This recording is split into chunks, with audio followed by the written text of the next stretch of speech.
a couple of things I want to bring in Dinesh. Professor Dinesh Rao is a forensic expert in cases like this. You know, the media is often criticized, why are you getting into it? But we are getting into it because the people have a right to know where the state of the investigation is. It cannot be just an FIR or a status report by the police.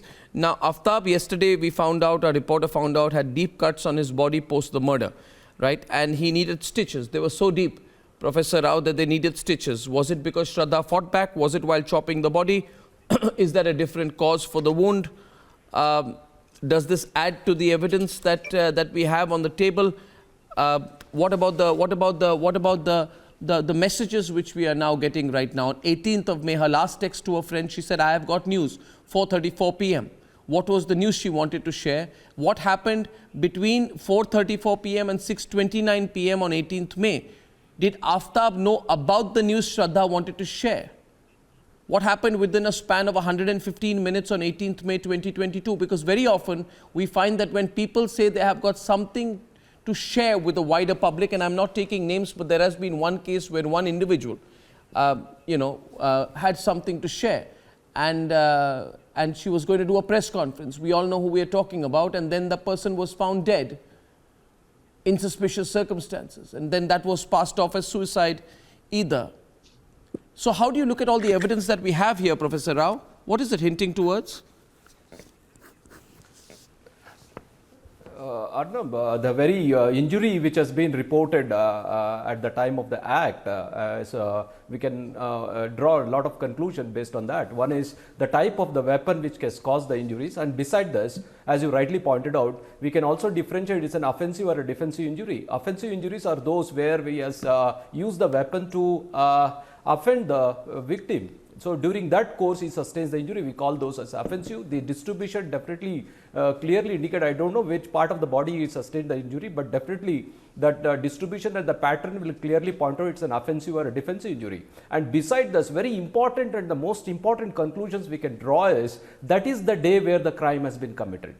That is the point when they investigate. That means that is the possible day where Shraddha has been dead. So the another conclusions we can draw is either he killed her by the weapon, the sharp weapon, or he used that weapon during the dismembering, that is mutilation of the body. This is another thing which can be concluded based on the body parts recovered based on this. No, but they haven't even recovered Shraddha's head so far. But they have not found, the police has not found Shraddha's decapitated head, which would have been the hardest to mutilate. Is it because another killer has hidden it? Which again raises questions on whether there is one more person involved. See, if this is a person... See, the most important thing in these things, as you know, that he has distributed the parts in different areas of Delhi. And the other thing which I find impossible to believe. I mean, how can one person go ahead and coolly do that over 18 days? You really buy that? It's impossible.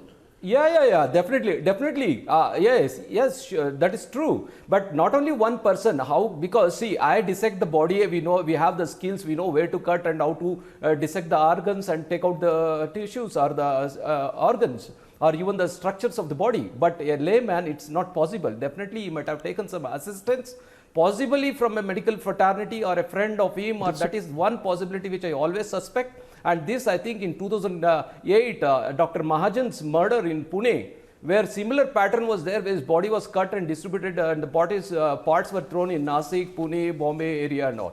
So where a medical person with medical knowledge was done and severed the body. So similarly, in this case, cannot be ruled out. Accomplice is the most likely possibility. Even the idea of storing the body in the refrigerator and disposing for 18 days is something suspicious, which is very much unusual. And that should be looked upon. That is possibly has misled the investigator. I'm very sure about